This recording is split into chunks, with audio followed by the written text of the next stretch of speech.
semuanya, kembali lagi dengan saya Delvi Kristiani Jalhu. Di video kali ini saya akan menjelaskan demokrasi terpimpin. Selamat menyaksikan. Demokrasi terpimpin adalah sistem demokrasi di mana seluruh keputusan berpusat pada pemimpin negara yang saat itu dijabat oleh Presiden Soekarno. Demokrasi ini diumumkan pertama kali oleh Presiden pada pembukaan sidang konstituante tanggal 10 November 1956. Kenapa demokrasi terpimpin? Ada beberapa hal yang melatar belakangi dicetuskannya sistem demokrasi terpimpin. Dari segi keamanan sosial, saat itu Indonesia menghadapi banyak gerakan separatis di masa demokrasi liberal. Gerakan-gerakan tersebut mengakibatkan ketidakstabilan negara. Selain itu, pergantian kabinet terjadi berulang kali di masa demokrasi liberal, sehingga program-program yang telah dirancang tidak dapat dijalankan dengan penuh. Akibatnya, pembangunan ekonomi pun tidak berlangsung dengan lancar. Konstituante juga gagal menyusun Undang-Undang Dasar yang baru untuk menggantikan UUD-S tahun 1950.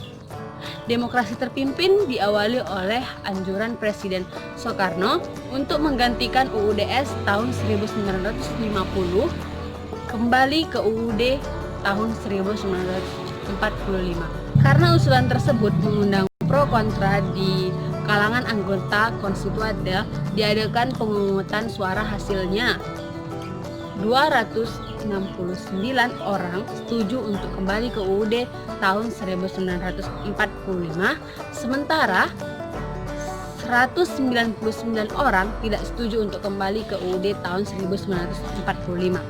Namun, hasil pengumpulan suara tidak dapat dijalankan karena anggota yang menyetujui usulan Presiden Soekarno tidak mencapai 2/3 bagian, seperti yang telah ditetapkan pada pasal 137 UUD-S tahun 1950. Karena itu Presiden Soekarno mengeluarkan Dekret Presiden 5 Juli tahun 1959 yang berisi 1. Tidak berlaku kembali UUD-S tahun 1950. Yang kedua, berlakunya UUD tahun 1945. Yang ketiga, dibubarkannya konstituante. Yang keempat, pembentukan MPRS dan DPAS. Kalau begitu, apa yang membedakan demokrasi terpimpin dengan sistem demokrasi lainnya? Salah satu ciri demokrasi terpimpin yang paling dominan adalah kekuasaan presiden yang mendominasi. Demokrasi jenis ini menempatkan presiden di atas kekuasaan segalanya di pemerintahan Indonesia.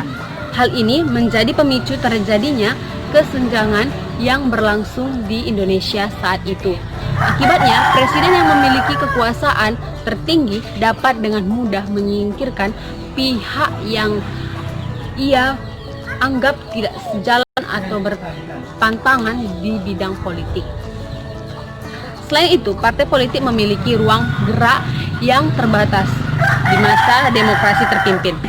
Anggota yang mengisi jabatan dalam pemerintahan tidak lagi diambil dari partai politik. Tugas partai politik saat ini hanyalah mendukung presiden dan kebijakannya. Tidak hanya partai politik, pers pun dikekang dan tidak dapat menyalurkan aspirasi politik rakyat. Beberapa oknum membatasi kebebasan pers sehingga bangsa Indonesia dikenal menutup diri saat itu. Peran militer di masa demokrasi terpimpin diperkuat. Mereka dibekali senjata dan ditugas sebagai pelindung, khususnya bagi Presiden Soekarno. Paham komunis juga menyebar dengan cepat, khususnya karena terdapat hubungan timbal balik antara PKI dengan Presiden Soekarno. Tadi adalah penjelasan saya mengenai demokrasi terpimpin. Semoga video ini bisa bermanfaat bagi kita semua, dan mohon maaf jika masih banyak kekurangan dalam penjelasan demokrasi terpimpin tersebut. Oh ya, jangan lupa like, comment, and share. Okay, see you guys.